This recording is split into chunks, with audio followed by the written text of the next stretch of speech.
ஆண்டவராகிய இயேசு கிறிஸ்துவின் நாமத்தினாலே உங்களுக்கு என்னோட அன்பின் வாழ்த்துக்கள்.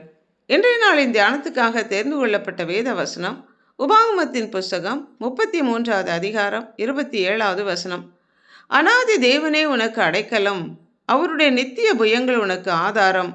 அவர் உனக்கு முன்னின்று சத்துருக்களை துரத்தி அவர்களை அழித்து போடு என்று கட்டளையிடுவார்.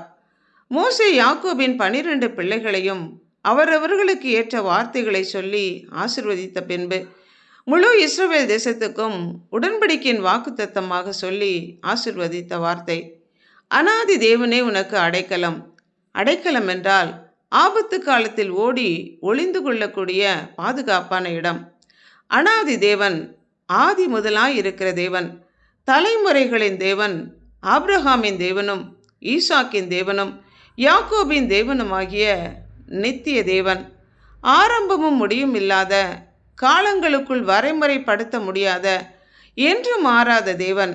இந்த அனாதி தேவன் இஸ்ரவேல் ஜனங்களுக்கு அடைக்கலமாக இருந்தது போலவே நமக்கும் நம்முடைய அடைக்கலமாக, நம்முடைய இருப்பிடமாக, உறைவிடமாக, நாம் வசிக்கும் பாதுகாப்பான இடமாக, மறைவிடமாக, ஆபத்து காலத்தில் அரணான கோட்டையாக பாதுகாப்பு கொடுக்கிறவராக இருக்கிறார்.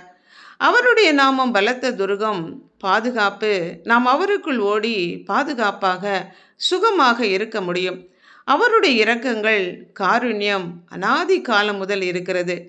தேவன் நமக்கு அடைக்கலமும் பலனும், ஆபத்து காலத்தில் அனுகூலமான துணையுமானவர் என்று சங்கீதக்காரன் பாடி தேவனை தனக்கு அடைக்கலமாக கொண்டதினால் எப்படிப்பட்ட துன்பங்கள் வந்தாலும் தான் பயப்பட வேண்டியதில்லை என்றும், பூமி நிலை மாறி நடு சமுத்திரத்தில் சாய்ந்து போனாலும், அதன் தண்ணீர்கள் கொந்தளித்து பொங்கினாலும் நான் பயப்பட மாட்டேன் என்று சொல்கிறான்.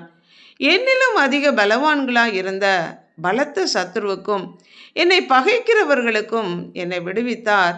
என்னுடைய ஆபத்து நாளில் எனக்கு எதிரிட்டு வந்தார்கள், கர்த்தரோ எனக்கு ஆதரவாய் இருந்தார் என்று தாவீது பாடுகிறான். உயரத்திலிருந்து கரம் நீட்டி திரளான ஜல பிரவாகத்திலும் நம்மை தூக்கி எடுக்க அவரால் கூடும்.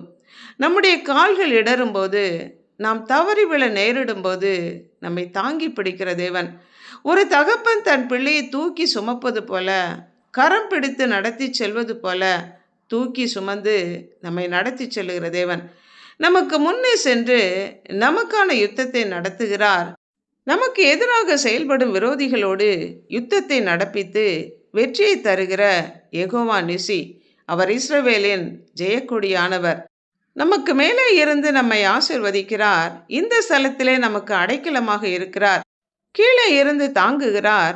நம்மை சுற்றிலும் சூழ்ந்து இருக்கிறார். நம்முடைய பயம், பாவம், ஆவிக்குரிய யுத்தத்தை நடத்த நமக்கு பலத்தை கொடுத்து வெற்றியை தருகிறார். இந்த அனாதி தேவன் நம்முடைய தேவனாக இருக்கிறாரா? ஜெபிப்போம். அனாதி தேவனே, அடைக்கலமானவரே, எங்கள் உறைவிடமும் மறைவிடமுமாய் இருந்து எங்களை கரம் பிடித்து வழிநடத்துகிற தயவிற்காக நன்றி செலுத்துகிறோம். நீர் ஒருவர் மாத்திரமே எங்களுடைய எதிராளிகளிடமிருந்து எங்களை பாதுகாத்து உம்முடைய பரம ராஜ்யத்திற்குள் எங்களை பத்திரமாக பாதுகாப்பாக கொண்டு சேர்க்க முடியும். உம்முடைய நித்திய புயங்கள் எங்களுக்கு, எங்களுடைய வாழ்க்கைக்கு ஆதாரமாக இருப்பதற்காக நன்றி செலுத்தி உம்முடைய கரங்களுக்குள் எங்களை அர்ப்பணித்து